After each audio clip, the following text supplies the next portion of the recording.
Harkafune akkam jirtan kabajamtootaa fi daawwattoota hordoftoota lammii miidiyaa nagaan keenya kan jaalalaa fi kabajaa bakkuma isin jirtan maratti isin biraa ga'u isin jecha odeeffannoo teenya guyyaa guyyaan isin biraan geenyu tokko jennee jalqabdeeti jirra. Guyyaa irraa immoo odeeffannoowwan ijoo sadii irratti xiyyeeffachuun isin biraan ga'uuf tartiiba galfanne jalqaba irratti hangafoota oduu dursuun isinitti himna. Dhiyeenya kana haleellaa diroonii naannoo daangaa Itoophiyaa fi Eertiraa naannoo Tigraay bakka gaamaa haaloo jaamtutti raawwatamte sababa malee akka hin raawwatamintu himame. Kanaanis mootummaan federaalaa Itoophiyaa tarkaanfii addaa fudhachuun himame. Sababni haleellaa kanaa bal'inaan dhiyaateeti jira. Bal'ina oduutiin dhageessu.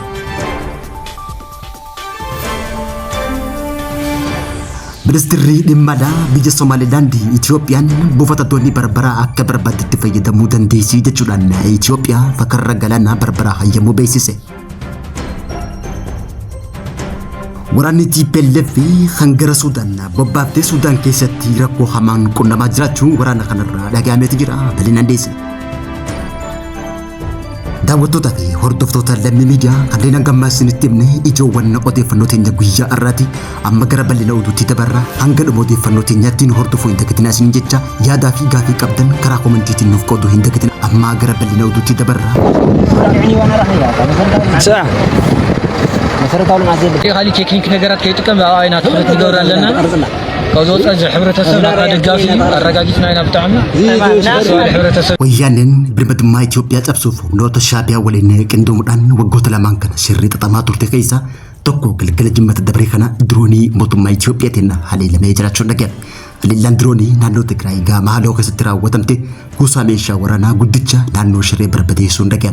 Caasaan diigumsa wayyaanii sadarkaa dhumaarra akka jiru kan mul'isu jechuudhaan kanneen taateewwan kana ijaan argan himaniiti jiran. Haleellaan diroonii fi tarkaanfiin balaqqeessa waan xiyyaara nama maleessaa diroonii Itoophiyaa kuusaa meeshaa waraanaa guddicha magaalaa Shiree keessatti jiru barbadeessuun guutumaan guututti daaraa taasisuun himame. Halkan haleellaan turu raawwatamte ganama sa'aatii 10 takka hanga sa'aatii 5tti dhohinsi cimaa fi dhukkaasni naannoo sadiitti cimee kan itti fufee ta'uun himame. Meeshaan waraanaa ijoollee raayyaa qulqulluu ajjeesuu fi gocha shororkeessummaa raawwachuuf kuufamee ture battalumatti diroonii mootummaa Itoophiyaa kanaan rukutamee jiraachuun himame. Xiyyeeffannaan mootummaa Itoophiyaa amma hidhattoota idilee irratti odoo hin taane kuusaa meeshaa waraanaatii fi hoggantoota wayyaanii irratti akka kan mul'isu ta'uu isaati. TPLF daa'imman ilmaan ijjeessaa gowwoomsanii sochoosuudhaaf yeroo ammaan tana dirqisiisaa akka jiran maddeen kaaba Itoophiyaa himan. Humnoonni qilleensaa garee diigumsaa irratti to'annoo diinagdee gurguddoo fi warqeewwan tarsiimoo irratti tarkaanfii duubatti hin deebine fudhatee jiraachuun beeksifame. Yeroon shirri baandaawwan keessoo fi daldaltoonni seenaa itti xumuramu ammaa jechuudhaan kanneen ibsan yoo jiran uummanni raayyaa sadarkaa naannootti ijoollee isaatiin bulchuu fi dhiibbaa kamirraa walaba ta'uu akka barbaadu yaada isaanii qootanii jiraachuu maddeen amanamuun kaaba Itoophiyaa irraa guyyaarraa gabaasa. Ministeerri dhimma alaa Somaalilaand Itoophiyaan buufata doonii barbaraa akka barbaadetti fayyadamuu dandeessi jechuudhaan Itoophiyaa fakkarra galaanaa barbaraa hayyamuu beeksise. Ministeerri dhimma alaa Somaalilaand Abdurrahmaan Daagii Baakal gaafii deebii gaazexaa Reporter wajjin taasiseen biyyi isaanii ammallee daandii galaanaa irratti Itoophiyaa waliin tumsa gochuuf qophii guutuu qabdi jechuudhaan Somaalilaand Itoophiyaaf buufata galaanaa barbaraa hayyamuu beeksise. Somaalilaand Itoophiyaan daandii galaanaa kana tuquuf mirga qabdu cimsitee akka amantu kan ibse ministeerri dhimma alaa kun Itoophiyaan buufata doonii barbaraa akka barbaadetti fayyadamuu akka dandeessu mirkaneessiti jira. Itoophiyaan naannicha keessatti michoota keenya dhiyoo keessaa tokko kan jedhe ministeerri dhimma alaa Somaalilaand kun Itoophiyaan yeroo hundumaa Somaalilaandiif baay'ee barbaachiftuu ta'uu ibsati jira. Hariiroon teenya gonkumaa hin jijjiiramtu. Itoophiyaan nuuf Somaalilaandiif biyya michuu cimtuudha jechuudhaan hariiroon Itoophiyaa waliin qabnu nuuf akka baay'ee barbaachiftuu taatetti ilaalla.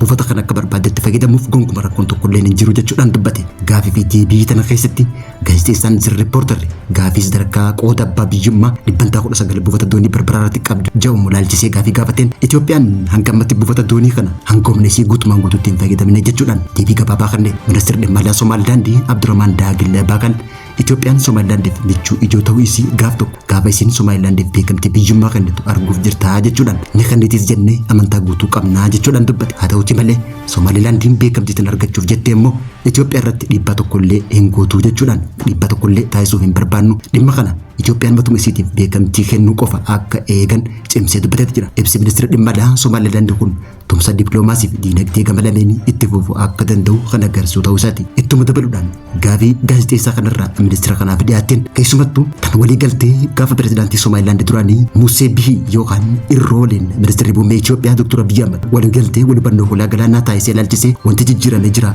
jechuudhaan wayita gaafatutti wayti jijjiirame akka hin jirre ibsuudhaan yeroo hundumaa wanta biyyoota lameenii ta'e irratti Itoophiyaa waliin mari'achuudhaaf qophii ta'ullee dubbatee jira. Itoophiyaan hulaa galaanaa argachuun barbaachisaa akka taate inni hubanna jechuudhaan Itoophiyaan obboleeyyan keenya karaa deeggaruu dandeenyu maran nuti Itoophiyaa deeggaruudhaaf yeroo hunda qophiidha jechuudhaan ministeerri dhimma alaa Somaalilaand kun dubbate. Somaalilaandiin eega Somaaliyaa irraa fottoquudhaan ifeenyaaf bulchuu jalqabde waggaa 33 ol taatullee biyya beekamtii idil addunyaa hin argatin yoo taatu hanga ammaatti Somaalilaandiif beekamtii biyyummaa tan kennite biyya Israa'el qofa ta'uu isiiti.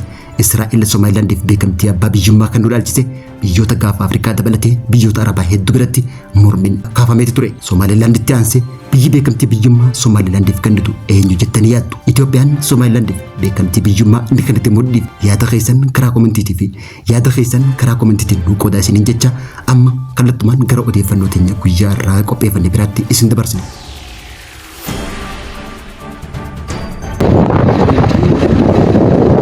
Waraanni humnoota TPLF kan hooggantoonni TPLF hoogganaa Suudaan Jeneraal Abdul Fattah al-Burhaanii wajjin walii galtee taasisuudhaan gara Suudaanitti ergan yeroo amman tana rakkoon cimaan Suudaan keessatti isaan mudachaa jiraachuudha himan. Bara 2021 gaafa lolli Tigraay fi mootummaa federaalaa jidduutti jalqabu kaasee humnoonni TPLF hedduun gara Suudaanitti baqatan.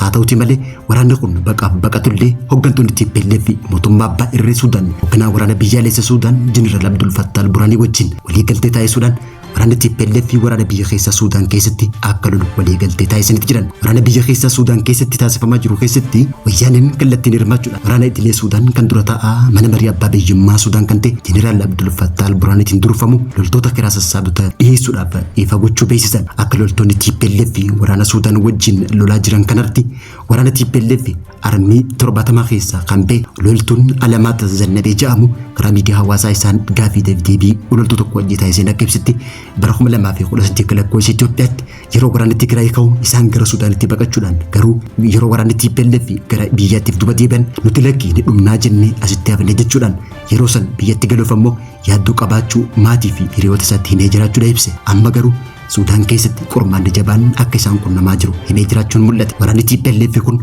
humnoota biyyoolessa Suudaan waliin humna dafee dhaqqabaa Suudaan kan Jeneraal Mohammad Hamdan Dagolin durfamu wajjin gololaa jiraachuullee beeksise. Waraanni TPLF kan ergisaa Abdul Fattah al-Burhaanii kun meeshaa waraanaa ulfaataa gurguddaa baachuudhaan haala hamaa keessatti waraana dafee dhaqqabaa Suudaan dura dhaabbachuuf dirqama qabaachuu beeksisan. Loltoonni kun lafti biyya sanii isaaniif haaraa waan ta'eef yeroo ammaan tana loltoota dafee dhaqqabaa Suudaan wajjin wal loluuf qormaanni hamaan isaan mudachaa jiraachuu fi rakkoolee garaagaraa beela dheebuu fi rakkoowwan birootiif saaxilamanii jiraachuu loltuun guyyaarraa karaa sooshaal miidiyaa isaatiin viidiyoo waraabee dubbate kun ibseeti jira.